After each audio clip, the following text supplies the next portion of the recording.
Good evening, everyone. Welcome to the May meeting of the Fairfax County Economic Development Authority Commission. I am Andrew Taherzadeh, Assistant Director of Marketing Communications at the EDA. I am your moderator for this meeting, which means I will have control over the audio functions and the slides that will be used during the call. At this time, I would like to ask all those to please mute their microphones. Now, I would like to welcome members of the commission to the meeting. Chair Kathy Lang, Vice Chair James Quigley, Secretary Ron Johnson, Treasurer Stephen Partridge, and members Lenny Hainsworth, Rocky Mitchell, Pallavi Sabu, and Rick Wagner.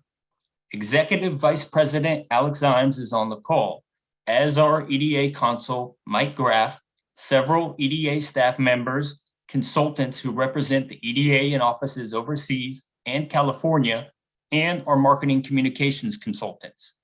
I would also like to welcome Fairfax County officials who have joined us for the meeting. Presenting from the FCEDA tonight will be Chair Lang, Executive Vice President Alex Imes, Director of Talent Initiatives Michael Batt, and Vice President of Marketing Communications Anna Nissen. This meeting is being recorded. Members of the FCEDA Commission who have questions will have the opportunity to ask questions as they normally would during meetings.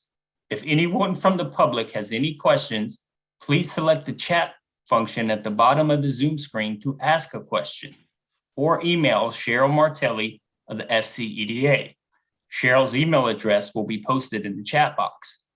We will not answer questions from the public during the meeting, but we will respond to all questions in writing afterward. With that, I'll ask Chair Lang to begin the agenda. Chair Lang. We go. Great. Thank you so much, Andrew, and a good evening to everyone. Welcome to our May meeting. We have a very informative meeting planned for tonight. In addition to regular agenda items, we'll have a presentation from Dave Millard of Avison Young. He has a very thorough presentation and he's really interested in the questions that we have. So we're going to have an interactive discussion with him. So with that, let's get started. And I'm wondering, is Mike Graff on? Okay, I don't see Mike. All right, so the first thing is for the approval of the minutes of the April meeting. Do I have a motion to approve? Madam Chair, I move that we would approve the minutes of the last meeting. Thank you very much, Dr. Johnson. Do I hear a second? Second. Is that Lenny? It is. Okay, Yes. Thank you, Lenny. And is there any discussion? If not, I call the question. And if Mike Graff is not here, I will do the roll call and look for your response. Commissioner Quigley? Aye. Commissioner Johnson? Aye. Commissioner Partridge? Aye. Commissioner Mitchell? Abstain, I was not present. Okay, thank you. Commissioner Hainsworth? Aye. Commissioner Pallavi Sabu? Aye. I was in mute, sorry. Thank you very much. And I will also abstain. The motion is passed. Thank you very much. Okay. We will now move to the treasurer's report. Treasurer Madam Chair. Partridge. Yes. This will be a quick one. We're 10 months into the year, which is 83% of where we should be budgetarily. We've spent about 77%. But in talking to the team, with some outstanding contracts and some encumbered dollars that are still not accounted for this month, we're well on track to sort of spend down our remaining budget in the remaining 2 months of the year. So unless there's any questions, I think we're on track to be where we should be for this budget year. Thank you very much. Okay, so Mike is, we're waiting for Mike. Andrew was going to let him in, and Andrew, we need to let Mike Graff in. Hey Kathy, okay, I'm looking right now. I have not received a notification that Mike is waiting to enter the meeting. Okay. Well, let me suggest this then, since he's not with us at this moment. Let's move to the Goodwin House IRB. And actually, let me take that back. Let's have John Blair lead the discussion regarding the congressional school. So, John, are you here? I am here. I just was, I had just spoken to Mike Rath just a moment ago. He's having difficulty joining the call. So I was just trying to coordinate with Cheryl on that. Okay. So I can give the presentation. I think that we need to have Mike here as well. But I can Okay. go ahead and present the IRB. And I think that maybe Andrew can give him a call and troubleshoot. Andrew Taharzadeh can troubleshoot him getting on to it while I'm making the presentation, if that's all right. Yeah. And Okay, if I, so- He could just dial in too without the Yeah. Zoom too. He Yeah, can he's dial having in. some difficulty with the dial-in information. Can you put it in the chat and I can text it to him? Sure thing, John. We'll go ahead and put that in there and Do you have his invite phone him. number, Andrew, his cell phone? I do not have his cell phone. I'll give it to you, and then I'll go ahead and I'll shout it to you, and I'll go I ahead. I can talk to Mike and I can try to get him a phone number to call in. Okay, Okay, good. thank you, Okay, Cheryl. good. Yep, we'll just All do right. that. Okay. So Okay, you have let's- his phone number, Cheryl? His cell phone number? I've got his number, yes. Okay, great. All right, I'll go ahead and get started. and let's introduce our guests. Okay. So we have Dr. Edwin Gordon from the head of school and of the Congressional School, as well as Lisa Singleton, Director of Finance and Operations of the Congressional School. And I'll go ahead and I think in the background, Mike will be able to join momentarily. My presentation is about 5 minutes long. And I think in that time frame, he'll be able to join the call. So let me just go ahead and begin the presentation and discuss the Congressional School Refunding Bonds Resolution. Mike will join and talk about a Goodwill House bond modification resolution. He has that information. Yeah. So I'm sorry for the delay. Good evening, Madam Chairman and members of the commission. I'm delighted to introduce our first industrial revenue bond request for this year. This request has been filed by the Congressional School, an independent coeducational day school that provides instruction to students from preschool through 8th grade. Congressional School is a 501c3 that was originally started in 1939. The school is located in Falls Church area of Fairfax County and is sited on approximately 40 acres. Today, its programs serve 425 students who come from communities throughout the Washington metropolitan area. Congressional School is requesting the issuance of tax-exempt bonds in an amount not to exceed $10,500,000 to execute the following. First, to refinance at a lower interest rate approximately $10,150,000 in outstanding loans held by Eagle Bank. Second, to pay the estimated cost of issuance fees connected to this IRB, which are projected to be $200,000. And third and lastly, to cover the estimated cost of contingency miscellaneous expenses that will be approximately $150,000. This refinancing will save the school significantly in annual debt service payments. In reviewing this request, there are a number of benefits to Fairfax County that are derived from this application, and they include the following. Number one, Congressional currently employs 98 full-time workers in Fairfax County and pays them an average salary of $67,505 per year. Congressional is committed to maintaining a socially economically diverse student body, which currently reflects 27% of its student population, which is a similar percentage of the population of Fairfax County. 31% of Congressional's faculty and staff is diverse. During the current school year, over $1,055,000 in financial aid was provided to 79 students, representing approximately 18% of the students' enrollment. And lastly, I have several examples of community benefits provided by Congressional. Despite some restrictions due to COVID-19 in the past few years, the congressional community has come together with a number of efforts to support neighbors and friends. Chief among those efforts during the pandemic was offering 2 COVID-19 Pfizer vaccine clinics, one on June 23, 2021, and the other on October 8, 2021. Both were open to the surrounding community. Another example of community engagement is the Congressional School's strategic partnership since 2014 with Sleepy Hollow Elementary School, which is a Fairfax County public school. The elementary school is located less than 1 mile from Congressional School campus. Additional space provided by the elementary school has enabled the camp to increase the number and quality of summer offerings. It also provides scholarships for Sleepy Hollow Elementary students who otherwise would not be able to attend summer camp.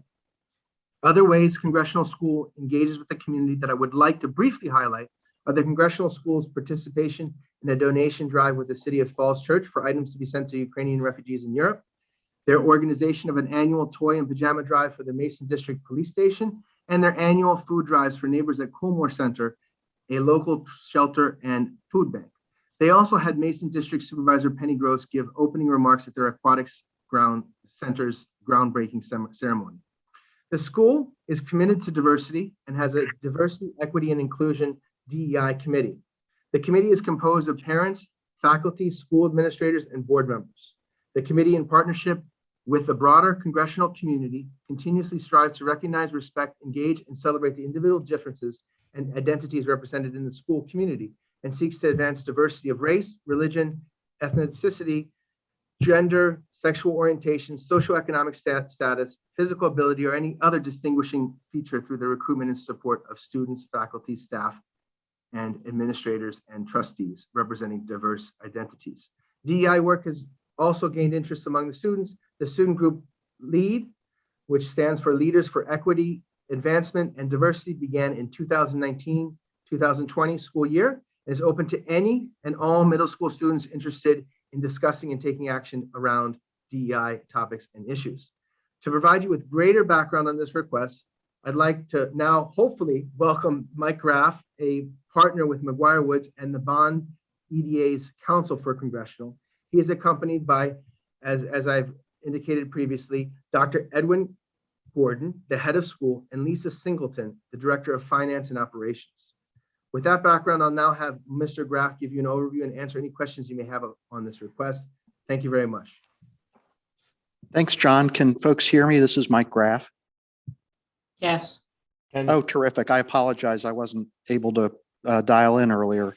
I'm sorry to keep folks waiting. And, Chair Lang, Commissioners, one thing I do want to note before I turn it over to Dr. Gordon and Ms. Singleton for just some very brief remarks about the school and about the advantages to the school of this refinancing is in light of the increasing, rapidly increasing interest rate environment, the school reached out to the EDA and had struck a very favorable deal with a new lender to refinance their existing EDA bonds on favorable terms and extend the hold period so they won't be facing refinance risk for a long period of time. So a very advantageous deal, but had a limited period of time in which to execute on the transaction with their lender, and their lender agreed to hold the favorable terms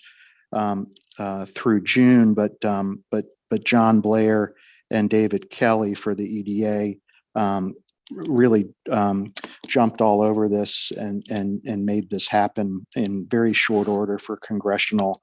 And it was very impressive and showed the nimbleness that the EDA has in trying to assist applicants on these sorts of transactions. So I'm also obviously available to answer any questions about the financing and the resolution that's before you, but let me ask Dr. Gordon and Ms. Singleton just to very briefly address you about the school generally and the advantages of this financing in particular.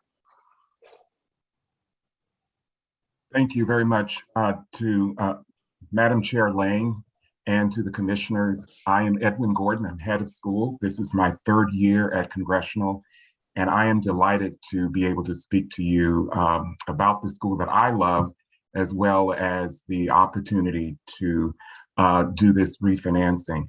I came to Congressional really for three reasons. One, I saw a beautiful campus that was surrounded by a community, a large community that I thought could be a true partner with us as a school.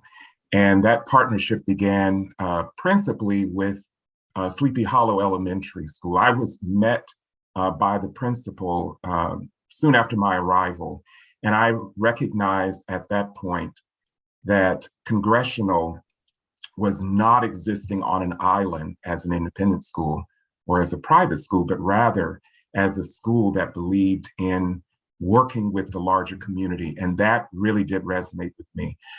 But of course, I also joined the school because I enjoy working with young people, especially those at the early grades, because I believe the beginning is the most important part of the work, although I appreciate what our secondary schools and higher education institutions do. But Congressional is a special place because it's dedicated to the young learner.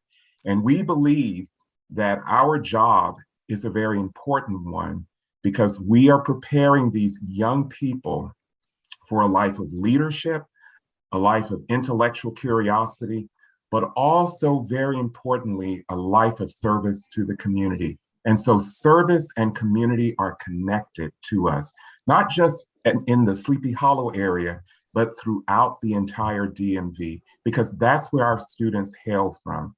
We represent more than 30 plus zip codes. And of course, as was stated earlier, we commit to a diverse faculty. We are committed to a diverse student body, but we're also committed to a global outlook because again, we're preparing these students for the future. And to have an institution like Congressional, in this area, I think serves the area well, but it also means that we can be an institution that will work with the community and strengthen the community. And so we are led by 4 core priorities since my arrival. And that first one is ensuring that our curriculum is the strongest that it can be, that it's rigorous, but it also is one that represents the diversity of thought and diversity of perspectives. The second priority that we are committed to is advancing our faculty and staff. Our faculty and staff come from all over the area, and they work with our students every day. And we're committed to support them in their development.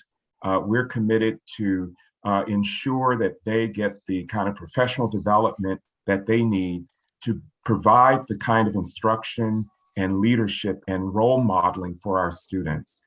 The third core priority for our school is one that is about sustainability of our campus. We have a 40-acre campus that is open to students from all over the area for summer camp. And it has served more than 2,000 students per year pre-COVID. And we've had to shrink that a bit, but our plan is, as long as it's safe, to reopen our campus up to not only our students for a special summer camp, but to the community at large. And we're very excited about that. But we really do need to be sure that our campus, our facilities are taken care of, that deferred maintenance is met, and that our campus is sustainable for the decades and for generations to come. And so that continues to be a priority for us. And then finally, we believe in strengthening our partnerships with the community writ large. And we have not only connections with the Sleepy Hollow Elementary, but with Fairfax County Schools, with Arlington County Schools, as well as with George Mason University and the universities throughout the area. But we're also neighbors to the Fairfax County writ large, and we welcome our neighbors onto our campus for special events. Penny Gross was one of our keynote speakers at a groundbreaking for our new aquatic center. And we were delighted to have the county represented on that very special day. All of these things, ensuring our academic excellence, advancing our faculty and staff, increasing our institutional sustainability and strengthening our partnerships would not be possible without the resources of our community. And so this refinancing will put us in a better position to provide those resources to ensure that our school is here for the ages, for the children who are here now on our campus, for their children and their children's children. And so this refinancing is more than just what will be sufficient for us today and but also for the future. And so I am very excited to be talking to you today, but also I am excited to share with you that we are a school about the future. And this is an opportunity for us to be about the future and a sustainable one. So thank you for your time, and I will be happy to entertain any questions that you may have. Thank you.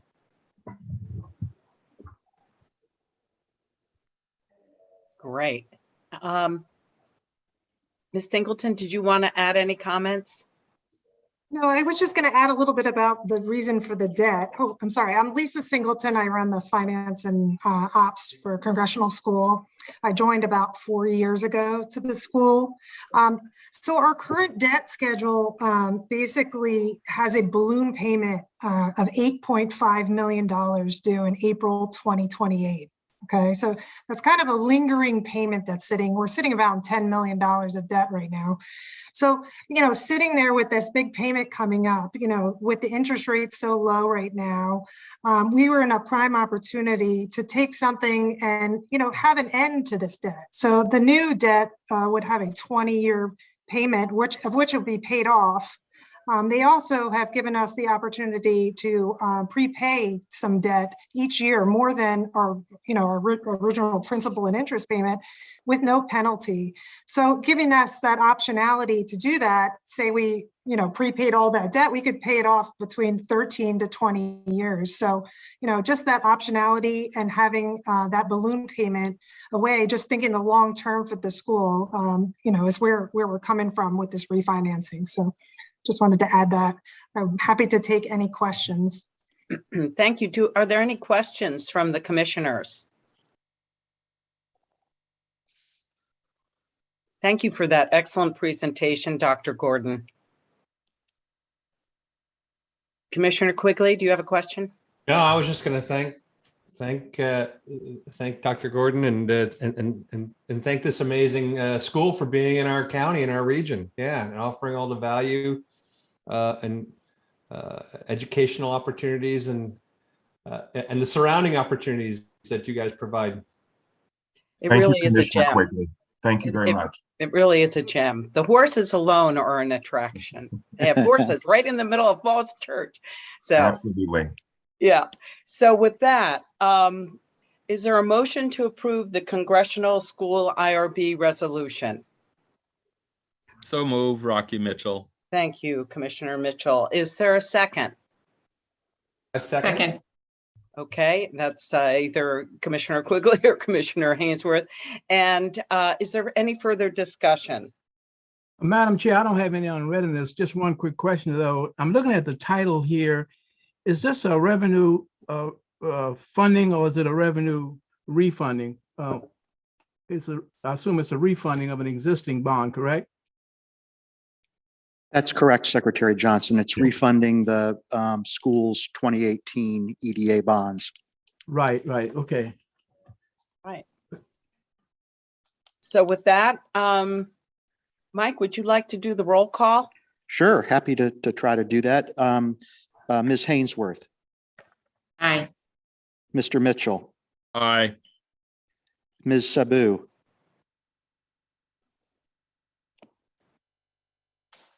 Aye, sorry, it takes a while to unmute. Apologies. no, thank you. Treasurer Partridge, Aye. Secretary Johnson, Aye. Vice Chair Quigley, Aye. Chair Lang. Aye. The resolution's approved. Thank you and congratulations. And thank you so much for being with us tonight, and all the best as you move forward. Thank you, Madam Chair Lang. Thank you, commissioners. Yeah. It's been my thank- pleasure. Thank you Thank for you your so time much. tonight. We appreciate Yes, Yeah, thank you very much. very good. Thank you. So Council Graff, we're going to need to move back to the Goodwin House IRB Yes, resolution. I apologize again for having trouble getting in this evening, and I will be, after I talk to you about another small ministerial matter related to another IRB, my partner, Ann Curtis Saunders, will pick up the rest of the meeting if you need additional legal Okay. assistance this evening. So the EDA, Chair Lang, Commissioners, has outstanding revenue bonds that benefit Goodwin House. They're variable rate bonds held by Truist Bank. As many of you know, the variable rate index that most variable rate commercial debt is keyed off of, the LIBOR rate has sunset after several years of buildup, and it's finally happened. And so lenders and borrowers have been migrating to other variable rate indexes. And so Goodwin House and Truist have decided to modify the existing EDA bonds for Goodwin House and have the variable rate keyed off of what's called the SOFR rate, which is, been designed by the New York Fed and lots of other people in the banking industry to try to approximate what the LIBOR rate provided.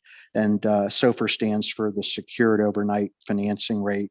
And the resolution before you related to Goodwin House simply has the EDA consent to that change in the variable rate index and authorizes the chairman to execute appropriate modifications to the documents as requested by Goodwin House and Truist. So are there any questions for Mike? Okay, so is there a motion to approve the Goodwin House IRB resolution? Aye. Thank Aye. you. Thank you very much. Is there a second? A second. Thank you very much. And is there any further discussion? If not, we'll call to question, and Council Graff, if you would call the roll, please. I'll call the roll, and I'll call Ms. Hainsworth in the first instance. And Ms. Hainsworth, I neglected to highlight for you that there was a Truist matter on the agenda. I don't believe it's a legal conflict of interest, but if you prefer to abstain, that would be fine. Or if you'd like to register a vote, that would be fine as well. I plan to abstain as soon as I heard about the source Thank of you. the lending. Thank you. Thanks, Ms. Hainsworth. Sorry for not highlighting that for you earlier. Mr. Mitchell, Aye. Ms. Sabu, Aye. Treasurer Partridge, Aye. Secretary Johnson, Aye. Vice Chair Quigley, Aye. Chair Lang. Aye. The resolution's approved. Thank you all very much. Thank you. I will be less tardy next time. Okay. Is that it, Mike? You mentioned some other matter, or are we done? That we're That's it. done, Okay. and Dave Millard's a lot more interesting than I am. So, Mike, that remains to be seen. Well, we'll have fun, let Dave. you know. Take care, guys. So thank you very much, Mike. Bye. So in the fall of 2020, we began a series of guest speakers to provide the commission and staff with various perspectives about post-COVID-19 economic recovery, return to work, and all the things that we're facing as both a county and a region, and really as a larger community. We kicked off the series with Brian Hill. We've had Dr. Gregory Washington, president of George Mason, Brian Kenner from Amazon, Sid Banerjee from Clare Bridge, and now strategy officer for Qualtrics. a fabulous lineup. Blake Hall, CEO of ID.me, Northern Virginia Unicorn, Juliana Vida, who's a veteran, a Navy veteran, and an executive with Splunk. So we've had a great lineup. And with that, we now have Mr. Dave Millard, who will be speaking, and I'm going to ask our vice chair to please take the floor and make the introduction. Absolutely. And thank you, Chair Lang. I'm delighted to introduce Dave Millard as our guest speaker tonight. Dave is a seasoned commercial real estate broker and principal, sales and leasing at Avison Young. He has 30 years of experience in both tenant and landlord representation.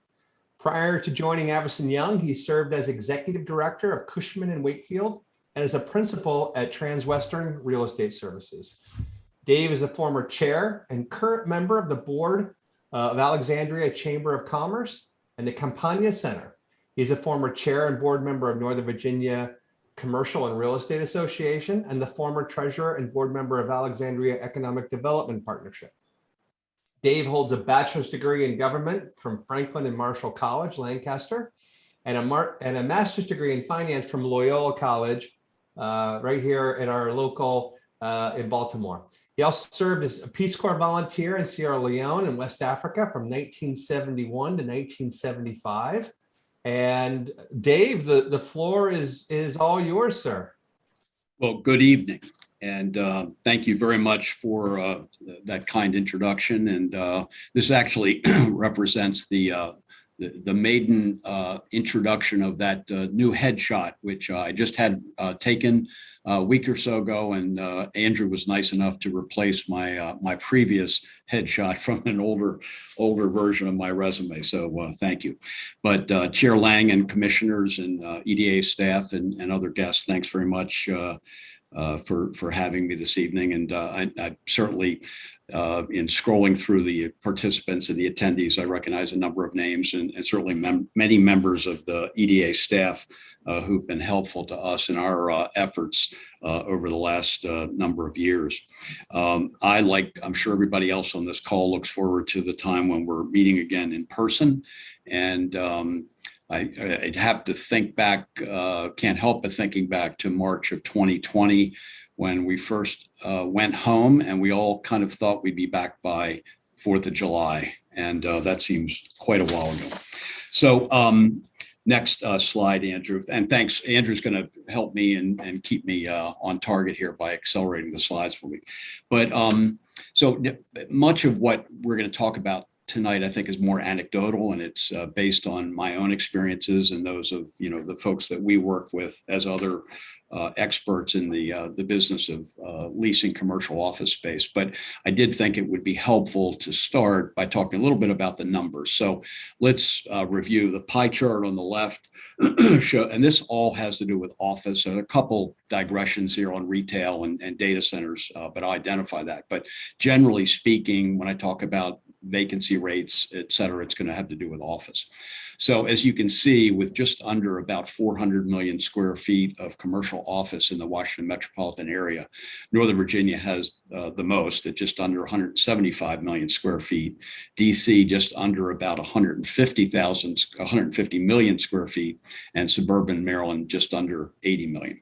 Now, the little square on the right, I think, is important to focus on because it will tie into some of the discussion we're going to have later on in terms of repositioning existing buildings and amenitization of those existing buildings. But I do want to point out that about 12% of all of the office buildings in Northern Virginia that are over 30,000 square feet in size, which is the minimum size that we track, were built before 1980. So they're 42 years old at this point. Just under 62% are about 22 years or older. And this is all by square footage. So keep those percentages in mind as we move forward. Next. So very quickly on vacancy rates, we've got Northern Virginia, of course, DC, suburban Maryland there on the top. three lines. First quarter of 2021, a year ago, the vacancy rates are listed there. And then the vacancy rates to the right are the current vacancy. Not surprisingly, vacancy rates have ticked up by and large. And that, we're beginning to, dig into that, and we'll have a lot more to say about, what's driving that as we go forward.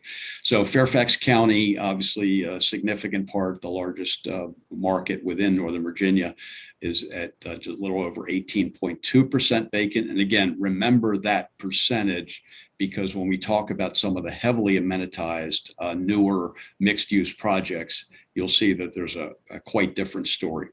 Arlington, Alexandria, Loudoun, Prince William, follow down below. And I think they're pretty much, I think they were, that should be the ratio from larger to smaller anyway within Northern Virginia. So we'll go to the next slide. All right, so as we were talking about in preparing with Victor and his staff, some of the trends that might be helpful to talk about. Obviously, number one, first and foremost, is what I know we're all, thinking about, worrying about, and anxious about, particularly if you own a company, run a company, or an employee going to work in a company, particularly those that have leases that are expiring in the near term. You're trying to figure out the whole return to work. So we'll spend time talking about that. I also want to talk about, in the second item, the repositioning of the existing office buildings that are not necessarily part of those large mixed-use environments. Three, we'll spend a little bit of time talking about the influence of the hospitality industry on multifamily and office, as well as obviously, what's been struggling, although it's certainly coming back now, the hotel industry. Number four, we'll discuss briefly spec suites, because it gets to the idea of what happens to someone who's been working in a co-working environment. As they grow, they tend to move into these speculatively built suites that landlords have popularized over the last 5 or 6 years, and so on. Medical office is the subject of slide number 5. Medical office, obviously, that's one part of the workforce that never really stayed home. You can't work from home to do what they do. There are elements of telehealth that have become popularized, but by and large, of not just the first responders, but the medical folks that have taken such great care of us over the last 2 years, they're by and large in offices. High inflation, everybody's aware of what's happening there. I'll talk a little bit about some of the elements and how it's going to affect existing leases, as well as possible new construction. And then, speaking of construction, we all know, we've been reading, construction costs are clearly going up. We'll talk a little bit about what's happened, why it's happening, and what our expectations might be for when that and if that will level off. So let's go to the next slide there, Andrew. Okay, so return to work, return to office. So the percentages there roughly track the occupancy of the percentage of employees, let's say, that came to work in their respective offices. 10% during 2020, 25% after the vaccinations were available in 2021. And I think right now we're settling in, plus or minus, it does vary, at about 55%. And that data, is often anecdotal. It's a combination. In our firm, we have the ability to do fencing, geofencing around certain buildings or all buildings, so we can track cell phone pings. But groups like Castle Systems, which provide security to many of the buildings that we all work in, as well as the counting of cars that property management in many instances is doing as they look at their office building parking lots. But I think, generally speaking, we're seeing a return to work in the office of that percentage of employees. It's not to say it's the same employees every day that are coming back, but I think that's on average. And I would say the 55% reflects, you can all, if you've been commuting, if you've been, either on Metro or in your automobile getting to work, I suspect you're finding, as I am, that Tuesdays, Wednesdays, and Thursdays are a little bit more busy, and Mondays and Fridays a little bit less. So who's back and who's not? We'll talk about the who's not first. I think one of the benefits of what we've all learned over the last 24 months has been that there are, in fact, some functions at various companies. Oftentimes they may be, I'll call it bookkeeping or accounting functions, that those folks can function perfectly well in a remote environment. And it may actually, enable some companies to retain employees who would otherwise, have to live further out, not be able to come to work in the office because they couldn't afford daycare or whatever it might be. But, there is some benefit that's come as we've, taken a look at functions and which functions can be done, pretty well remotely. Who's back? Medical, I mentioned, never really left, but I think in our experience, at least, the cybersecurity folks, very high level DoD security folks that need to work in SCIFs, those secure compartmentalized information facilities. That's the kind of work that really can't be done in a non-secure network. All right, so what have we gained? What have we lost? Well, we've gained, I think, most of us on this call might not have been as comfortable with Zoom or Teams 2 years ago, but I think most of us can now navigate that and share screens, et cetera. But what we've lost, I think, is heavily concentrated among the, I'll call it, folks that are brand new to the workforce, folks that are right out of college, folks that may have joined a company from another company and then found themselves a month later back at home. It's important to remember, though, that COVID did not start the work from home phenomenon. It accelerated it dramatically. But young people in particular have lost the casual mentoring that goes on in all of our offices. As if we're all in the office pre-pandemic, somebody right out of college might be sitting outside the, a project manager's office, and if she has a meeting set up and goes, out and, outside her office might be a young new employee, and she says to him or her, get a notebook. I've got a meeting with a client. I want you to come with me, take notes, and on the drive back, we'll discuss what you learned and took notes on. That's the way many of us have learned to do our various occupations. And that casual mentoring just can't happen as well. Teams and Zoom may be fine for maintaining an existing relationship, in some cases, advancing an existing relationship, but I don't think it's very effective, quite the opposite, in terms of establishing a relationship. I think I could make the case that a number of us that, and I know that it's a very established and senior group of, business leaders and organization leaders on this call, you could probably make the case that in some ways you're more efficient when you don't have to be in the office every day, but you have a network of contacts, you have an ongoing book of business, and you can, think about the early days of being at home and the back-to-back Zoom and Teams call. If, an 8-hour or 9-hour back-to-back Zoom calls felt like a 12-hour day of working in the office. So how do we get people now post-vaccination, post-boosting? We've all, I think in a good way, I think by and large, done what we needed to do to make the environment safe and safer so that we can get back to work in the office, because I think there is a general acknowledgement that the collaboration, the mentoring is very important, the establishment of a culture. So, what I talk to, our various design firm friends, and I do think the design firms, the architectural firms are on the front end of this. There will be quite a bit of experimentation, in my opinion, over the next 2 to 4 years.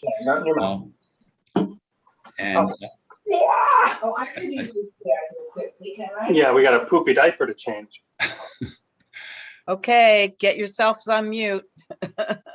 So I think, what I hear from, some of my design friends are things like returning to work in the office. I'm going to quote a couple that, I spoke to prior to this.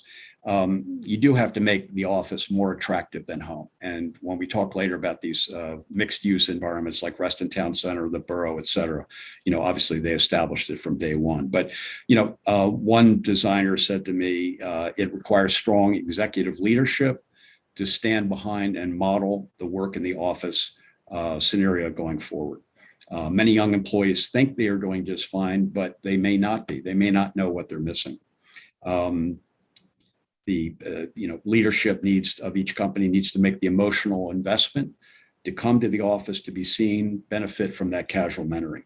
But I will say this, that leadership, is, planning for, taking a survey, and 60% of the employees may say they're going to come to work in the office, at least 2 or 3 days a week.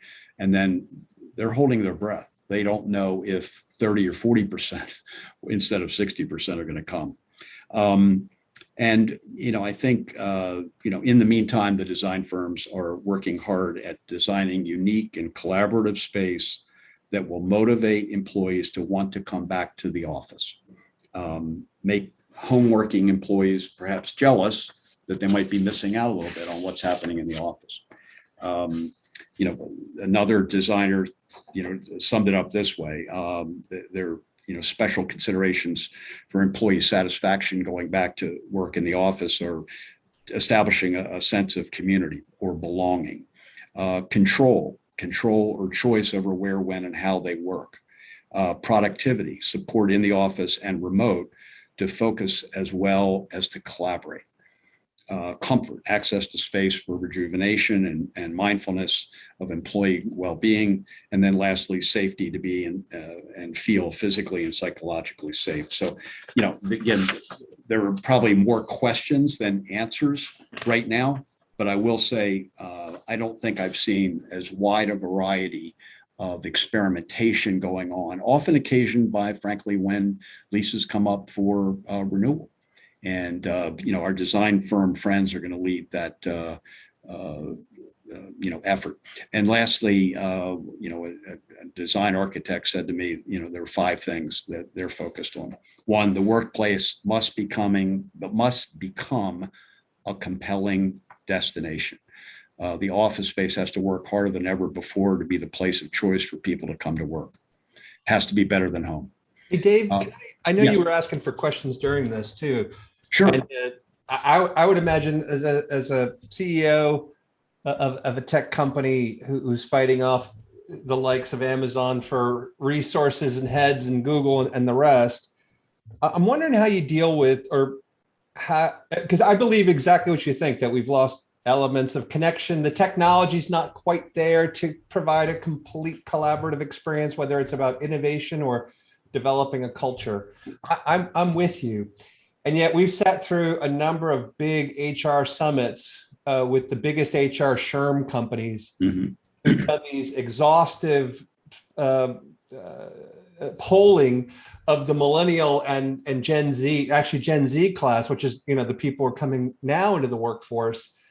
And what percentage of them are saying, hey, if I need to come back to the office, that's a deal breaker. Not just that they want to work part-time or not, or think about it, that, hey, if I have to come back to the office, this is a deal breaker. And it was like 70% of Gen Z now is saying, don't want it, which is shocking. Obviously, we're trying to convince them, the things you're missing. There's that. The second piece is this weird cascading thing. I'd love you to sort of deal with this, is that once Amazon, I'll just use Amazon as an example, they changed their corporate policy on hiring not too long ago, where it was, hey, you needed to be able to get to an office within an hour or 3 hours. They changed it in the heart of COVID and left it that way, that you just need to be able to get to an Amazon office in a day. And that once they started all those jobs started flowing to all these regional locations and started eating up people, left, right, and center, that it caused all of the next cascading companies to do the same thing. And that once we started hiring remote, then it was hard for us to come back from that. It was hard for us. And then also, we had this problem too, that once we forced people to come back to the office, once you've hired 20% of your newest hires or 30 or 40% remote, now you've got this second class problem. And now culturally, we're worried that if we force some people to come back, but a lot of people can't, that we've now created a class of employees who can never get promoted, are going to feel left out. So it suddenly forced us to go, we're like in this circle problem. Yep. We want people to come back, but we started hiring like most tech companies did, or many did. We started hiring remote, and then we're forced into saying, well, if we force people to come back, we're going to be giving those people an advantage that the others don't. Have you seen that strange cascading effect? And especially with the big tech companies now saying, hey, you don't have to come back. What I hear consistently from employers is that they are worried that if they take too heavy a hand on not allowing at least some hybrid form of coming back to the office, that their employees will find other employers to hire them who, as you described, will be more flexible. And I think that is a serious, we're already at a tech, employee deficit in this region. And there are alternatives for many of the knowledge workers that have the ability to work remotely and they're on computers, et cetera. It will take a while to sort that out.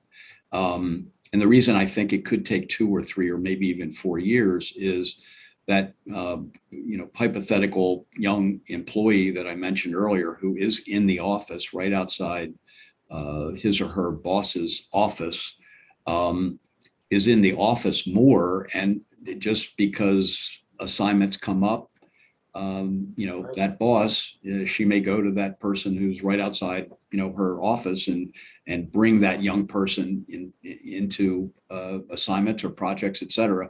It's a little bit out of sight, out of mind. And, in 2 or 3 years, does that person get promoted?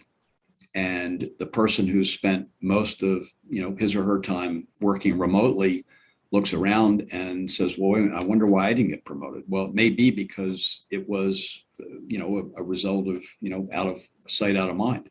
Now, the concern I have is that it may be that and I've heard this from some of the design firms, that they're hearing from their clients that some of the younger people, are not concerned about advancing in their careers such that they will make themselves go to the office often enough to be noticed. And I don't have an answer for that. It's not, above a certain age, that was not the way I think we all thought as we started our careers. But it's an open question, I think. I will say this: if someone says to me, my work can be done from anywhere, the answer might be, you're right. At some point, it might not be being done in this country. It might be done somewhere else. So there is an element of that. But, look, this is an attractive area to live in, throughout the Washington metropolitan area. There are a lot of great places to work and a lot of great places to live and a lot of great experiences, entertainment wise and otherwise. And it will continue to attract a highly educated workforce. It's just that there's not enough employees to go around the available jobs. And I think to that extent, employees probably have the upper hand at this point. Yeah. Dave, if I might ask a question to build on James' question. In the tech world, the biggest fear, and I'm sure James was also hearing it, is that people are doing 2 jobs, and that's the reason they don't want to come back. So my question comes, are you saying that people only in the tech sector don't want to come back because it's easier to still continue working? Or do you see it across all sectors of employment? Like obviously, retail has to come back, right? But other than that, have you seen a trend across different industries? I'd say every industry is affected with the exception of medical, cybersecurity, and very high level DoD security clearances. I had a young lady at a law firm, not Mike Graff's, by the way, who's handling a closing for us for a client of ours. And I just, we were waiting for the Zoom call to start. And, as I often do, I inquired about because I could tell she was not working in the office, just from the background. And I just asked her, I said, how often are you all back at work? I mean, this is a law firm. And she said, well, I'm in 3 or 4 times. And I thought she was going to say a week. And she said a month. And I said, and when you are in the office, the law firm office, how busy is it? Or how many people do you see? She said, not very many. And then I asked, how long have you been with the firm? And she said, 6 months. Now, this is a late 20s attorney who came from another firm. So she has some experience, and she is working on a very experienced team. The rainmaker, if you will, I think has, generated the business that she happened to be working on for us. But I think that, our business is, we're in real estate. We're always out and about, and, we got back as soon as we could so we could go back out again. But I don't think it's just the tech industry. I think it's a lot of folks, certainly when the schools were closed, that was a real hardship on moms and dads with young, children, or even children up through middle school who, needed to be, have some supervision at home. But I think that affected all industries.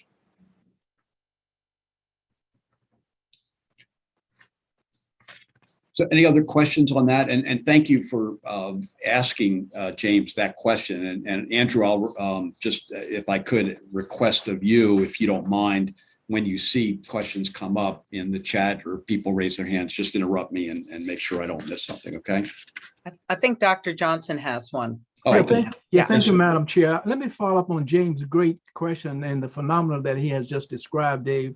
How do you think what Quigley has just described would impact on a corporate tenant office use? There should probably be some impact there, and site selection. Can you speak on that for a moment, please? Yeah, absolutely. And, we'll cover this in greater depth later on, but just to answer your question, because I think it's an important one. If you look at places like Reston Town Center, Mosaic District, the Capital One Center, and, the associated retail, Tyson's One, the Intelsat Macerich project, all of those mixed use projects have office vacancy rates that are, in 2 cases, they're 0% vacant, Mosaic and Capital One. And the other 3, because of the mixed use nature of what they have to offer, it's not just service retail, it's experiential retail. If you haven't been to Capital One Center and seen the Perch and the Wren Restaurant and the Watermark Hotel, and on an afternoon like this, it is packed. And I was speaking in prep for this last week with the retail broker who did the leasing for Capital One there. His attitude was, I'm going to find great experiential retail that will draw people to this location.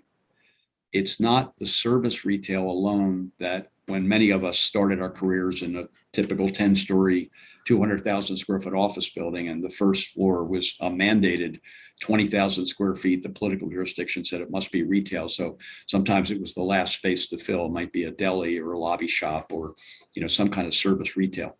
But if you go to Capital One Center and see, how active that environment is, no wonder Capital One doesn't have very much trouble attracting and retaining really good employees.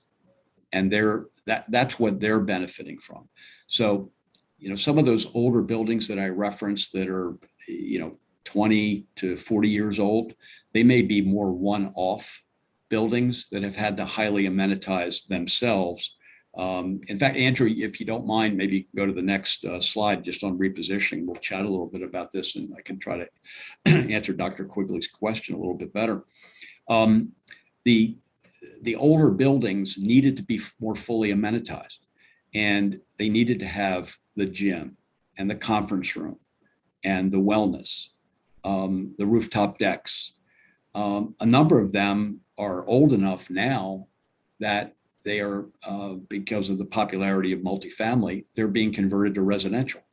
There are, three projects I can think of just, in Fairfax County in Tyson's area. I mean, the Highline project you may have read about earlier this or late last week. They petitioned the county to change a 400,000 square foot office building into, 410 high-rise multifamily units. The former Sheridan Premier or the Tyson Sheridan, one of the JBG legacy assets, is planning to reposition itself also to residential. The Wharf co-developer Madison Marquette has started a new venture that specifically tries to identify former office buildings that can be turned into live-work environments. So it's clearly going to have an impact as people come back to office, as leases expire. I do think there will be, in many cases, at least a downsize or a lateral move space-wise. But the buildings that have, thoughtfully, and this started before COVID, highly amenitized their buildings and provided attractions, third spaces, the architects call it, not your home, not your office, specific your office, but a space that is served by Wi-Fi, where you can work remotely. Buildings that have that kind of environment, that's the entry level now to make sure you keep your building leased. Okay. All right. And I'll just say one last thing. We're all aware, if you think about retail, it's not that complicated. We're all consumers, and think about the places that you are happiest to go and to go again to. If it's the office building that has a deli in it that is kind of routine, and you have the opportunity to walk a block or two to Sweet Green or Kava, something that might make you a little bit more excited in terms of a lunch place. Those are the kinds of experiences that I think will attract and retain office tenants. But I think many tenants are giving serious consideration to redesigning, at least in some fashion, their existing office space to provide for more collaborative and communal workspaces. So you don't believe it's having a deleterious impact, though, right, David? Is that your assumption? I think there's going to be there. I am concerned that as some of the leases come up for expiration, that tenants can take advantage of a softer market and get a great rental rate, if you will, and kind of keep the space as is, or modest redo, if you will. But for tenants who've decided that they want to change their location, I think many of them will, for a period of time, design spaces that will look different and will take fewer square feet, frankly. And that is something, for what you all do, we need to be mindful. This will have an impact on office building assessments. And there is an opportunity, though, and I'll talk about that later when we get to some of the new buildings. But for right now, I think tenants that are in existing office space who have the opportunity to downsize and are willing and are interested to have more of their employees work remotely. Some are not. Some want their full complement of employees back in the office. But before we leave this slide, let me just speak very briefly. We're all concerned, I think. Retail's not my main area of business, but I will say, malls, are under a fair amount of pressure right now. The Springfield Mall, the Fair Oaks Mall, and the like, but they're being aggressively marketed, sometimes for last mile distribution. Nationwide, it hasn't happened here so much yet, but there are medical office groups that are looking at malls that they can bring patients and patients, folks that accompany the patients to the mall and drive additional occupancy. And some of the surface parking can be, repositioned or retrofit for, mid-rise multifamily, that kind of thing. So there are creative uses that are being considered in some of the malls. Andrew, let's go to the next one. Okay, I don't think, this, takes a lot of discussion. We've touched on some of this, but clearly hospitality has influenced the first floor look and feel of almost every office building and residential building in the area. Folks just are used to being able to work with their mobile devices and get out from their office space upstairs. So the outdoor areas, the rooftop decks, the conferencing, an informal gathering place that is in vogue right now from the designers. There's an emphasis on fitness and wellness. So I'm sure many of you may be in buildings that have these amenities that have been added over the last number of years. That's going to continue, in my opinion. Next. Just very briefly, I mentioned spec suites, or some call it them pre-built suites. These are very flexible. They're in the 2,000 to 6,000 square foot range typically. They were originally thought of to provide a quick way for a tenant, in some cases a new company, to be up and running without having to wait through the design, the permit, the construction process. Many landlords and designers had a pretty good idea of what tenants would like or look for in space and went ahead and built it on spec, hence the name. Generally speaking, they have done well in around buildings that have had successful co-working groups who, as they grow, might get big enough to move into a 2,000 to 6,000 square foot block of space. But I would say right now, tenants in that size range in almost every part of Northern Virginia should be able to find some spec suite, if you will, whether it's open plan or private office or some combination, to meet their needs without them necessarily having to wait. In fact, I think it would be unusual right now for a 5,000 square foot tenant to have to wait for a space to be built out specifically for her or his needs. Next. Okay, I think one thing that's very clear last 24 months have taught us is that healthcare should be considered infrastructure. And traditional medical office, I'm talking about medical office buildings, I'm not referring to the hospitals themselves. They were typically found, Merrifield's a good example of older buildings that had a second or third life in a medical configuration. I think you see in item number 3, there's definitely more institutional interest now in leasing, if you will, to medical tenants. The Willow Oaks area in close proximity to Inova, for example, what's traditionally been an office building for non-medical use, has had many medical tenants signed recently. And then I touched in the last slide or the slide before that a number of medical office users are now taking a look at retail malls as a possible location. Next. Okay, we're all concerned about inflation. Landlords are no different. I'd say for the last 15 or 16 years, most leases had fixed escalators in a low interest rate environment. So that, whatever the base rent going in was, had a fixed escalator of 2.5% or 3% annually. Because of the concern of the rising inflation environment, we're starting to hear about landlords who want to tie something to CPI. So we'll see how that plays out.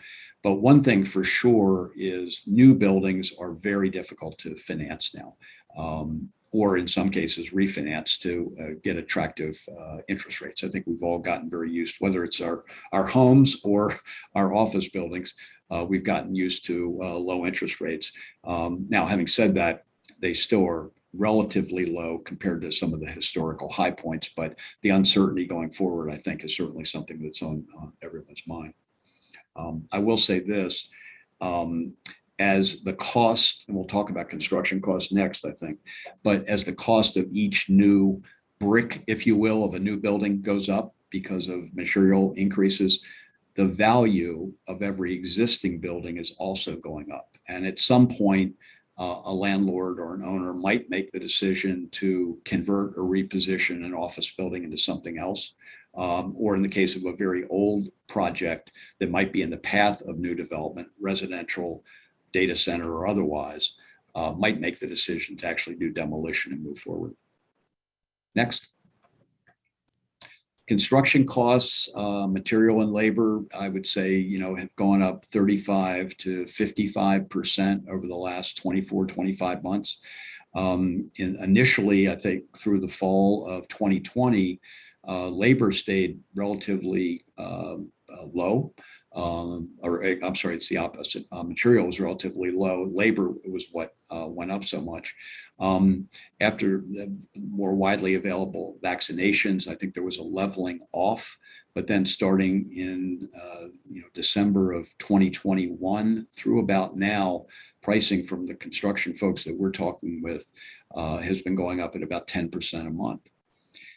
Supply chain, much more is being sourced domestically rather than something that might have to be put on a container ship and brought to this country. Many of the contractors are telling me that their suppliers are giving estimates for delivery and can't guarantee certain delivery dates. And there is uncertainty going forward. The expectation is in the first half of 2023, things will level off again, but I don't think anyone thinks that they're ever going to come down to pre-pandemic levels. As rising interest rates and increased construction costs collide, they may make some projects unfinanceable completely, no matter how high the demand. And that's a thing to keep a close eye on as we look forward. Next. Okay, commuting. How often and when are people going to the office? If it circles back and ends up, Tuesday, Wednesday, and Thursday, that might mean that, we're, looking at, less traffic, maybe traffic from 10 years ago. Does that motivate someone who might have previously been taking Metro Rail or Metro Bus to the office? Perhaps. I think the numbers that I've been reading about Metro, that Metro Bus, of course, as you might imagine, recovered first. It's not completely recovered, but it's running at about 75% of the ridership pre-pandemic. Whereas Metro Rail, which perhaps was more likely to be serving, I'll just call it the knowledge workers, the folks that had the ability to work from home, that's still at about 40%, although there was a very positive report in the Post today and a press release regarding the speed with which the recovery is taking place in terms of occupancy. Obviously, Metro, has been dealing with some challenges relative to the trains and so on.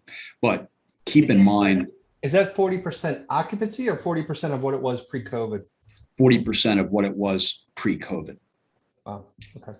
But so many of these mixed-use projects were entitled, anticipating because they were going to be built as high-rise around Metro.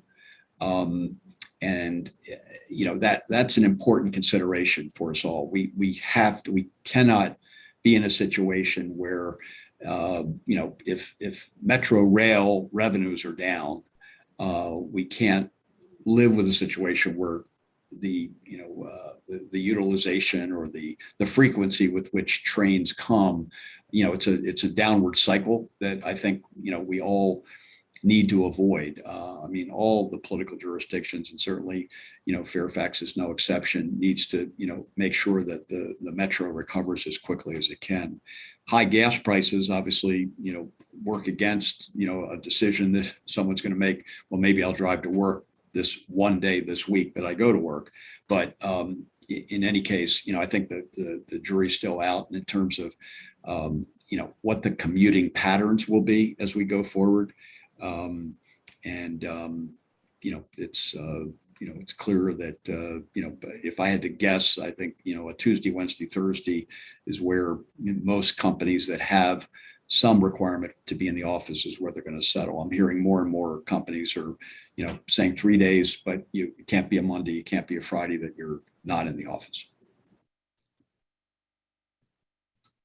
Next. Okay, data centers. And that's the golden goose for our region. I know everyone's probably read and knows that something like in excess of 80 or 84% of all of the data center traffic in the world travels through Ashburn. Our Northern Virginia market is the largest and most established data center market in the world. It's 2 times bigger than the next competitor, which is London internationally and Northern California domestically. Data centers, interestingly, accounted for 62% of all the new business investment, not just investment in real estate, but all the new business investment in 2021. And during the height of the pandemic in 2020, prior to vaccinations being available, it was 81% of all the new business investment, not just real estate. Tax revenues, obviously, are always referred to as the, one of the chief benefits, but we shouldn't forget that, there's during, I think it was 2021 in particular, there were 10,000 construction jobs that were created to build the data centers, and there were about 5,500 operational data center jobs, according to the Northern Virginia Technology Council. Loudoun County is the center. Huge escalations in land prices out there. Land prices per acre have gone up 4 times since 2018. It's in the 3 million plus per acre range. I'm sure, you have seen, Loudoun County, touts the fact that, the data center revenues covers all of their expenditures to operate Loudoun County. But more recently, and it's certainly been well covered, there's been some growing opposition, especially along Route 7 to continued data center growth. Prince William County is a fast-growing secondary alternative, in part because of the high price of Loudoun County data center land. But even there, land has gone up 3 times, threefold since 2018. Some of the hyperscale data center firms have been purchasing 100+ acres sites, and again, amid some growing opposition. Fairfax, has a minimal data center presence, but because fiber is so robust, given the cyber and intelligence communities that populate the county, there's plenty of fiber. There are a few land sites. One exception was what Amazon did down at Belvoir Corporate Center, just to give you an idea. I think you all are very familiar with it, but there were 2 existing 100,000 square foot tilt-up concrete constructed buildings that Amazon bought. They were only, the 200,000 square feet only had, after 6 years, I think, a 5,000 square foot tenant in it. And Amazon bought the project and plans to demolish these essentially new but never occupied buildings and build back 2 stories of data centers there. Dave? Yes. I have a quick question. With Sure. the price of land going up, is that going to force some rethinking about Northern Virginia as a place for data centers? I mean, I know there are a lot of infrastructure issues, but maybe other parts of Virginia or other states. Do you see that? I mean, that's a pretty significant increase in the cost of the land. I think as expensive as the land has gotten, Kathy, the land is not the most significant component. There's a very large dollar per square foot investment inside the data center itself. And I don't want to say land's not an important component, because it always is, but the availability of the larger and larger blocks may be part of what drives folks to look at other places other than Loudoun County.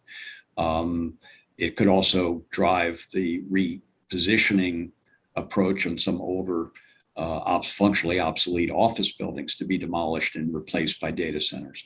But fiber and electricity drive these decisions. And knowledge workers that can operate the data centers. That's what continues to drive this region. I don't see that changing. Just think about the number of times if you go out to dinner and if you observe a couple on date night, unfortunately, they're often both looking at their phones and they're taking pictures of their meals, and they're going home and they're watching Netflix content, and all of that drives data center capacity. They're here to stay. Thank you. But I will say this, multifamily is right behind data centers in terms of putting upward pressure on land. You finished a bond issue for Goodwin House. They're a client, and we're working with them on another assignment. And we've had a heck of a time identifying land that we could successfully compete for because of data center and multifamily pressure. One of the things that helps them and these other CCRs is that those that do independent living, assisted living, and memory care can often fill the commercial requirement. It's not an office building, but it fills that commercial component. And some developers of large projects need that to go forward with their project. Next. Okay, so clearly what's driving this flight to quality office is competition for talent. Several of the folks I spoke with this week, whether they were employers or landlords or tenants, were talking about the competition for talent approaching a war. And it's one particular gentleman in particular said, if engineers or particular industry are all making essentially the same amount of money, but in one case the employer requires the engineer to get in the car and drive to her 2 blocks away or a mile away to get lunch, as opposed to that same job being available in a mixed use environment that she could walk to, that's a recruiting benefit. So recruiting and retaining great employees, getting employees back to the office, it's all tied. Heavily amenitized and near metro. The next slide illustrates what the new math is. And Andrew, we'll go to the next slide. So just for example, we're working with we happen to lease this building, which is under construction. It's actually topped out. The rendering looks so good. It actually looks like what the building looks like. So I asked Andrew just to use it, but we're working with one particular consulting firm whose current lease is, with escalations, about $44 per square foot. But they're in 120,000 square feet that they're not fully utilizing anymore. They're coming to the end of their lease. And in our situation, new construction, this building happened to be pre-COVID priced. It was the last new speculative building started in Northern Virginia, and therefore the first to deliver. But we're talking to them about 80,000 square feet. They're not letting anyone go. They're doing great. Their business is going fantastic. But the redesign would allow them to fit the same number of people, different configuration that emphasizes collaboration and more communal type work areas. But they can fit in 80,000 square feet. Now, if we need $63 a square foot for a brand new building at Metro, and that literally is at the Greensboro Metro, that check that the CFO writes is actually about $300,000 less a year.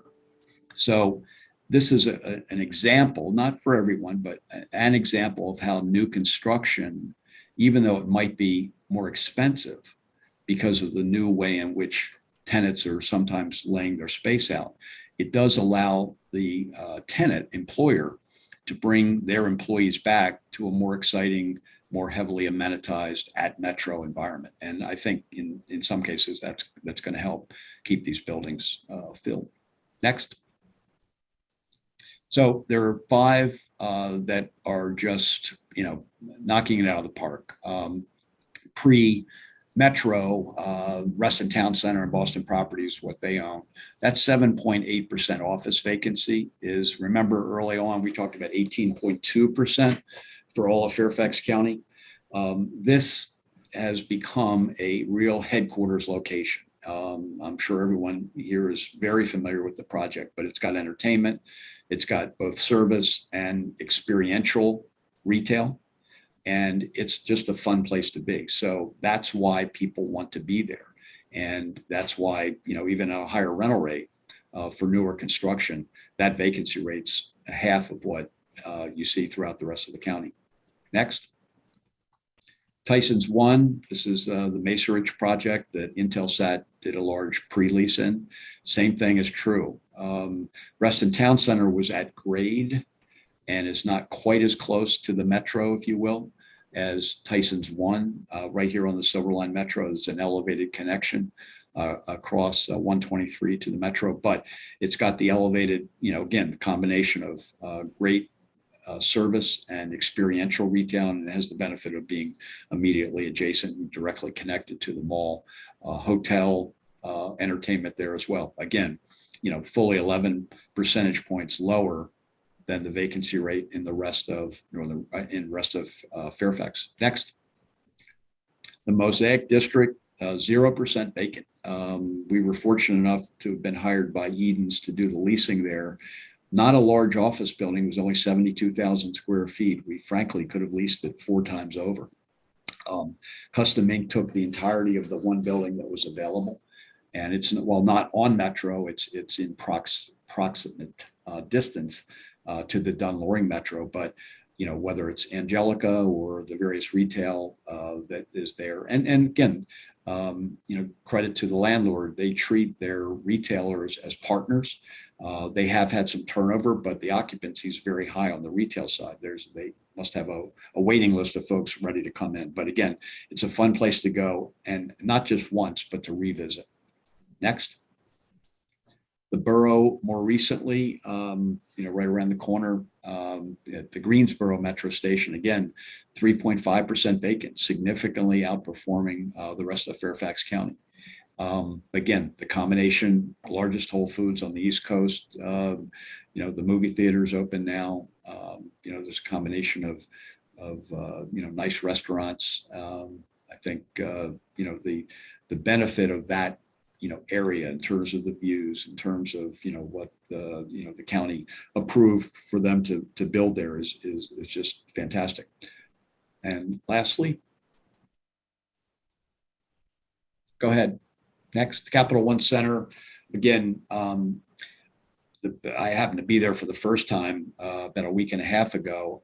That was an exciting group of folks that were there, clearly enjoying themselves at that perch. And if you haven't been there yet, I would strongly recommend you visit, because it's quite unique. And I mentioned earlier the retail broker John Azadorian sought out great retail that would stand in and of itself on its own. And, I'd say, look, when I started my career 30 years ago, if you had 3 200,000 square foot buildings, you might have 3 half empty first floors in terms of retail. This is all changed now. This is an exciting environment, not just to be in, but to go back time and again. Next. So just very quickly, I'm going to switch to some slides here that are more numbers, and I apologize. Some of these are a little bit small and hard to look at. But before we kind of wrap up with some statistics here, are there any other questions that I could try to answer having to do with more the anecdotal or the qualitative aspects of return to work in the office? Okay. I have a question, and that is, Sure. As an economic development authority, maybe you'll get to this, but what are some of the things we should be thinking about doing to deal with this new environment, and how we can, I don't know if we can be ahead of the curve, but certainly, move forward and be creative? Great question. And having worked throughout the Northern Virginia market, I think, when I happen to live in Alexandria and have spent time, there and involved in their economic development partnership. Much of what I've done leasing wise has been along Metro line. So that brings me through the Roslyn Ballston corridor. And then obviously out to Fairfax, Springfield, Merrifield, up to Tyson's. I would say that, the county, Fairfax County is kind of the gold standard when there are companies that come in to, consider relocation to this area. When we talk to those tenants, they're looking for great schools. They're looking for a great, smart workforce. They're looking for, fun things to, attract folks to this area. Great universities. Obviously, Mason, has expanded tremendously over the years. So I don't know if I have any, silver bullet, but I would say that the pressure points right now might be around the malls and helping well-located but underutilized malls right now. I mentioned Springfield and Fair Oaks. I know that they both ownerships have plans in place. But I think, they could use some assistance. These are, these should not be locations that struggle for a long period of time, but I think they're going to have to remake themselves, from an occupancy perspective to make them the fun places that you want to go back to time and again. I would not think it's not a negative in my view. It I think was perceived that way 5 or 6 years ago to resist, and not just, maybe in the county, but, I saw it in Alexandria, resisting the conversion of underutilized office to residential. Skyline, I think, is going to be a much better place on the eastern side of the county with the plan that, they've enacted in Skyline 1, 2, and 3, and 4 and 5. I think, that will bring some vibrancy back to that area.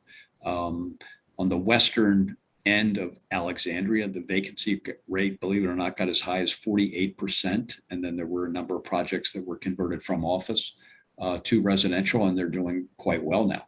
So I wouldn't shy away from, considering that. I think, the tax revenues that are generated on the office side, obviously, it's a, considerable amount dollars wise. I think it's 25 or 26%, if I'm not mistaken.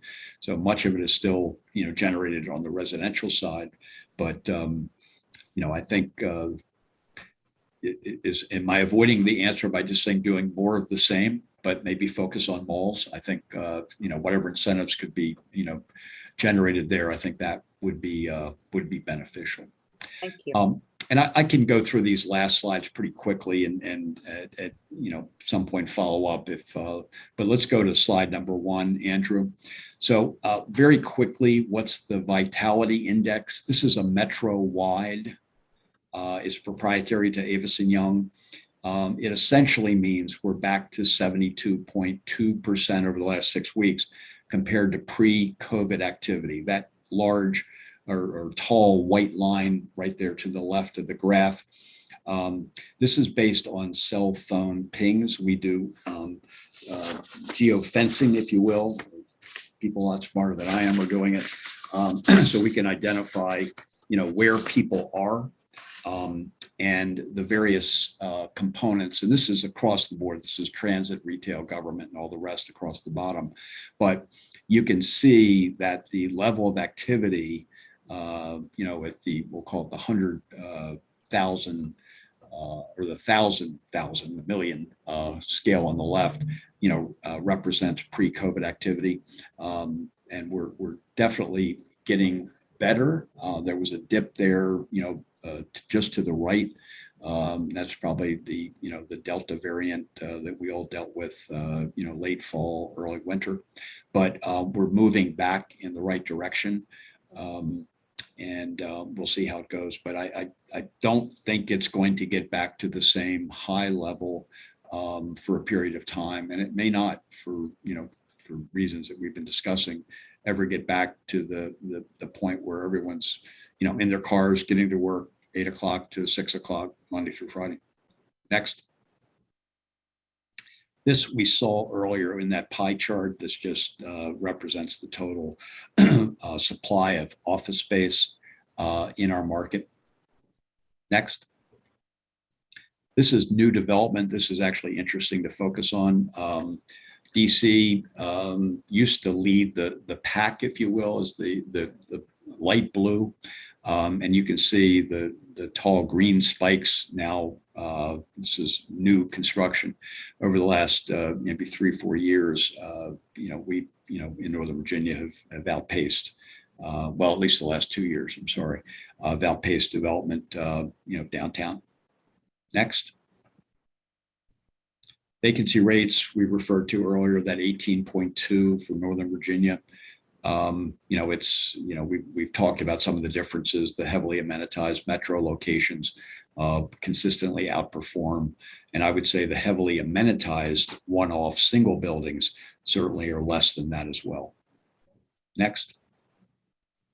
Absorption, this is a net number. If somebody, takes 100,000 square feet and somebody else moves out of 120,000 square feet, there's a negative in terms of the net absorption of available office space. You can see, the pandemic really, kind of affected all of the political jurisdictions, us included, for 20 and 21. But, we're recovering. Suburban Maryland, not quite yet. DC is still in the negative, and Northern Virginia. And again, this is just through the first quarter of the current calendar year, but we're recovering here in Northern Virginia. Next. This is basically a heat map for where leasing demand occurs, and the Rosslyn Ballston corridors, that first kind of sun-like circle that's just off the edge of 66, and then the big amoeba-looking presence is the Tysons area, moving west to Reston and Herndon and the like. But this reflects the demand for leasing over the last 10 years. Next. And rents. These are averages, so in that sense, they can be somewhat misleading because it does average all rents together, and there's quite a wide range. But the asking rents at 35.23, asking the effective rents, which is a lower number, reflect the free rent and the concessions that are tenant improvements. And I think it's the last slide, has a little bit more on the concessions. Yep. So concession trends, 11 months of free rent and an average of $62 for tenant improvements. Again, that does wrap in renewals, and sometimes renewals don't require quite as much as brand new construction does. And Andrew, one more is a big thank you for the honor of addressing this group tonight. And certainly if there are any questions, I'm happy to stay as long as you like. I know you've got another full agenda, but please feel free to reach out. I think my contact information is on the first page. Thank you so much. Really a lot to take in. Thank you so much. Any final questions, or we certainly can reach out to Dave if you think of other questions you have down the pike. So thank you very much, Dave. Great. Nice to see you all. Yep, Have a great rest of your meeting. Thank you. Very good. Very Bye-bye. good. Excellent presentation. Thank you. Thank you. Thank you. Okay, so I'm going to move very quickly into my report so we can continue on with the staff reports. Just a couple of things. In June, we'll be hearing from Miss Jennifer Ives, who's VP of 3 Pillar Global, a software development firm in Fairfax. In July and August, we will not have speakers. I'm hoping that we will start to talk more about some of the results of the strategic planning work that's going on in placemaking and in talent and supply and demand. So hopefully we'll be doing that in addition to looking at the results of the EDA for this last year and beginning to look at metrics for the next year. And then in September, we do have a speaker from Cap One. I'd like to ask you if you can think of speakers that would be great for us to hear from in the fall, please let me or Victor or James know. And of course, we're looking for thought leaders. We're looking for a diverse representation of businesses, community leaders, and so on to come forward to help give us insight and to help give us perspective on our community and on what's going on as it pertains to the business community. And with that, I'm going to turn it over to Alex. I did want to mention Victor is ill, so that's why he's not here tonight. And we're hoping that he will get rest and get back on his feet real quickly. So with that, Alex. Thank you, Chair Lang. It's a pleasure to be with all of you here tonight. And I am going to share with you some of the activity that Victor has carried and other people on our staff have carried for over the past month out in the community at business events, and in some cases our own events. So if you go to the next slide, please. In mid-April, Victor participated in a summit on transformational leadership and talked about the different ways that he was leading in DC and in Arlington and now in Northern Virginia, focusing specifically on talent. The Future of Reston and Herndon event was a BizNow event. It was really this office leasing story as it related to Reston and Herndon. So many of the same themes were covered, and there was a follow-on article in BizNow where Victor was prominently quoted and was talking about innovation and talent there as well. So I think we got a really good message out through that. If you go to the next, please. NVRC had us visit to talk about Nova EDA, and specifically there we talked about the career fairs and the excellent work that Mike and his team have been doing with the Talent Initiative, the number of companies and recruiters engaged, and the tens of thousands of job seekers who've connected with our hiring companies. E101 and earlier this month focused at an entrepreneur spotlight on a group called Rowan Tree Co-working, which is geared toward women entrepreneurs. And they spoke about that. And we, of course, entertained all of these aspiring entrepreneurs and connecting them with our subject matter experts at the EDA and with the county. Next slide, please. Also earlier this month, Victor was awarded with the Directors Partnership Award for the Washington metropolitan area, recognizing and celebrating his longstanding bond between our group and the SBA Washington Metropolitan District Office. So it was quite an honor to have that conveyed upon him, and obviously reflecting on the great work of our team and certainly everything Karen has done to carry our small business efforts at the EDA. And at the on May 5th, there's an artificial intelligence program covering practices for government acquisition of AI, and Victor provided a keynote address there for members of government, business, and academia. Next slide, please. The Northern Virginia Regional Housing Leaders Awards were held on May 5th, and Victor also provided the keynote address for that group. It was a very special ceremony, and there were a number of people that have worked with Victor in the past. There was a welcome from Chairman McKay, and it was held at Capital One Hall, which, as mentioned earlier in the program here, is just a spectacular place to have an event. And so it was really very enjoyable. The next one is a podcast that he was planning to do this week. Will probably be put off to a later date. If you could go to the next slide, please. The NVT Impact AI Summit is this week as well.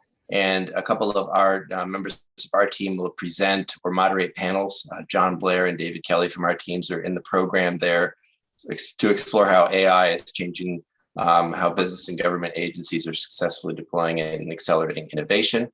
And another podcast that Victor had planned to do with Bob McCartney, who's now doing a podcast program called Think Regionally, which obviously is a great fit for us in terms of our message. Next, please.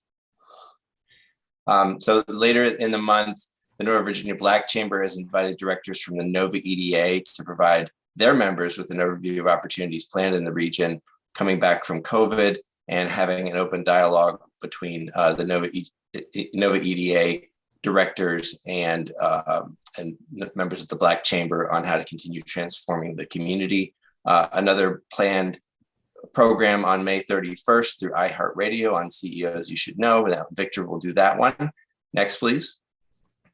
And finally, just was late last month, these were NOVA EDA activities jointly with VEDP to meet with site consultants in Richmond on April 28th.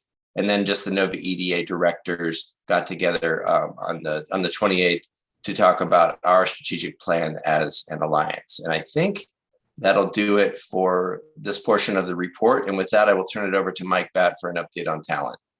Thanks, Alex. I appreciate it. I'm just going to touch on a couple of topics and we can keep moving on. But this is a busy week for us with our Veteran and Military Career Fair that we have. It's a 2-day event this time down at the National Museum for the U.S. Army. So we're on track. We have about 51 companies. We have a lot of the repeat companies that tells us we're doing a good job for them. Microsoft, AWS, Leidos, the big tech of contractors, but we really have some good diversity in there now with Inova, Hilton, PenFed. We have our own Fairfax County Gov and public schools and George Mason University hiring. So lots of solutions out there. We are targeting about 800 plus attendees from the veteran community. Right now we have right at 500. So we're doing well for driving the attendance. It's really picked up. I know, Anna, you've been pushing hard, so thank you. We've had a lot of progress over the weekend, and DCI here on the call as well. So lots of progress over the last 3 days or so. But I mean, Alex just touched on it. I think one of the things that we're proud of is really our connection and how we're engaging with the recruiters across our companies. We're almost up to 1,000 HR tech recruiters that we're engaged with that we have now in our database that we've been working with. So very excited about that. But we're always looking for new ways to engage. And so we've just sponsored a new workforce network to help, again, find resources and programs through the NOVA Chamber of Commerce. So we're going to co-chair that.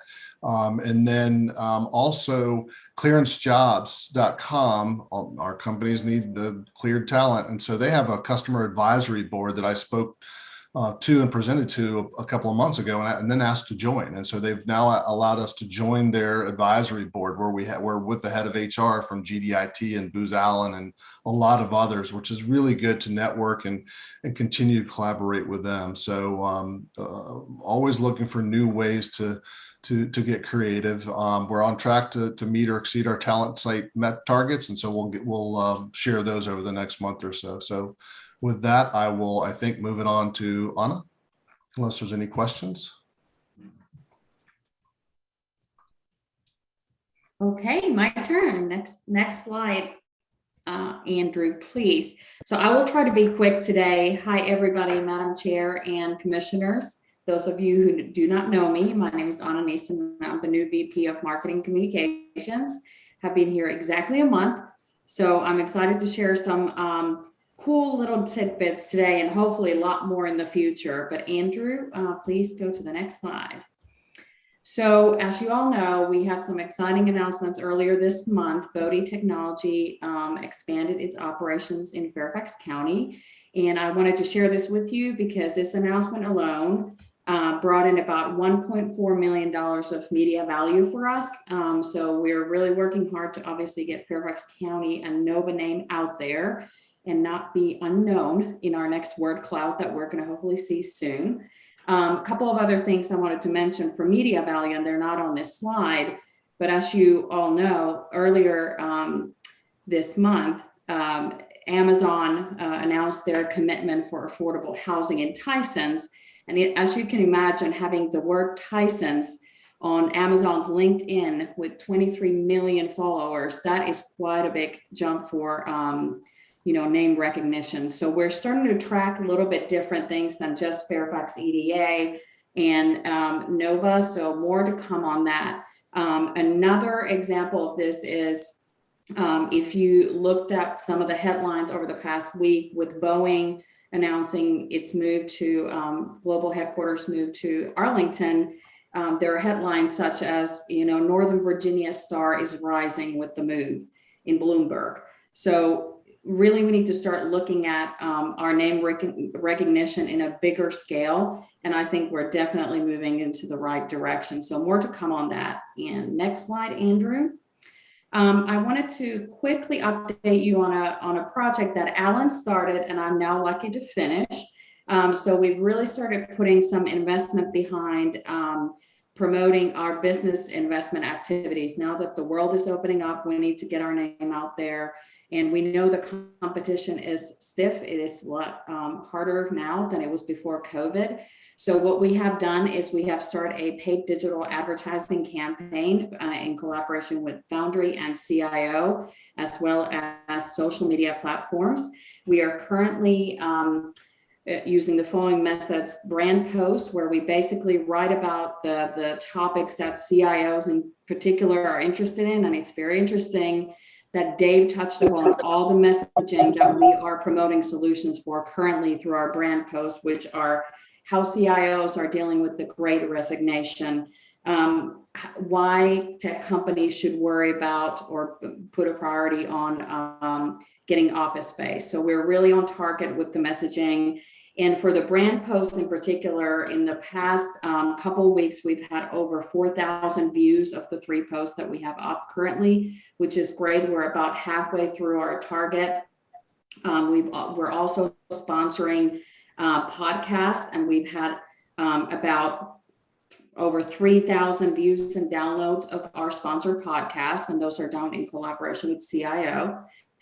We've also sponsored newsletters through these platforms, and we've gotten about over 100,000 reach and about 250 click-throughs, which is a really good rate for that amount of reach. And then we're also doing social media ads. So that's just a quick update. And if Andrew, you want to go on the next slide really quickly, here are some examples of what I just talked about. And lastly, I did want to mention that we are starting another push, a different type of advertising campaign this month to really amp up the end of year business investment marketing activities. We're going to partner with Wall Street Journal, Barron's, and Dow Jones in this project. We're going to use artificial intelligence to target high-level decision makers as well as C-suite level tech companies in particular. So more to come on that. I have high hopes for that. DCI really delivered when I asked them to come up with a high impact plan to close out the year. So I'm excited to share those results with you guys in July. And that is my first report to you all. More to come in the future. And I'm handing it over to Alex if anybody has questions. Well, welcome aboard, Anna. Well, that concludes the president's report. Thank you, Anna. Thank you, Mike. And I will turn it back over to Chair Lang. Yeah, thank you very much. Well, thank you everyone for being here tonight.